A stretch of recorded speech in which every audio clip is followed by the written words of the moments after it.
క్వాషియోకర్లో పిల్లలు ఎలా ఉంటారు అంటే చూడటానికి చాలా వీక్గా ఉంటారు, వీక్ మజిల్స్ ఉంటాయి, కానీ వాళ్ళ యొక్క పొట్ట కాళ్ళు మాత్రం స్వోలెన్గా అంటే ఉబ్బిపోయినట్టుగా ఉంటారన్నమాట. తర్వాత ఈ పిల్లల్లో డ్రై స్కిన్ అనేది మనకి కనిపిస్తుంది, డయేరియా అనే సిచ్యువేషన్ కూడా ఈ పిల్లల్లో మనకి కనిపిస్తుంది. ఇక నెక్స్ట్ వన్ ఏంటి అంటే మెరాస్మస్. ఈ వీళ్ళల్లో ఏ డెఫిషియన్సీ ఉంటుంది అంటే ప్రోటీన్స్ మరియు కెలోరీస్, ఈ రెండింటి యొక్క డెఫిషియన్సీ ఉన్న డిసీజ్ని ఏమంటారు అంటే మెరాస్మస్ అని చెప్పేసి అంటారు.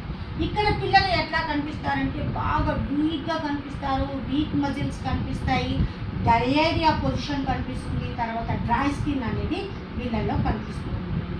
ఇక నెక్స్ట్ వన్ ఏంటి అంటే ఒబేసిటీ. ఈ ఒబేసిటీ అంటే ఇది డెఫిషియన్సీ డిసీజ్ కాదు, హై లెవెల్లో కార్బోహైడ్రేట్స్, వాళ్ళు ఎక్కువగా హై కార్బోహైడ్రేట్స్ ఉన్న ఫుడ్ని తీసుకోవటం వల్ల వీళ్ళలో ఈ పొజిషన్ అనేది కనిపిస్తుంది. ఈ పిల్లలు చాలా లావుగా కనిపిస్తారు, ఫ్యాట్ ఎక్కువగా ఉంటుంది, తర్వాత వీళ్ళలో కార్డియోవెస్కులర్ ప్రాబ్లమ్స్, రీనల్ ప్రాబ్లమ్స్ అనేవి ఎక్కువగా కనిపిస్తూ ఉంటాయి. ఇది మాల్ న్యూట్రిషన్, ఆ న్యూట్రిషనల్ డెఫిషియన్సీ డిసీజెస్ అనేవి ఇలా 3 రకాలుగా ఉంటుంది. ఇంకొకటి ఏంటి అంటే మెయిన్గా విటమిన్స్.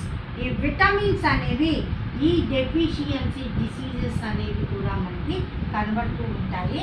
మరి ఆ విటమిన్స్ ఏంటి, విటమిన్స్ ఎన్ని రకాలుగా ఉంటాయి, ఆ డెఫిషియన్సీ డిసీజెస్ ఏంటి అన్నది మనం ఇప్పుడు చూద్దాం.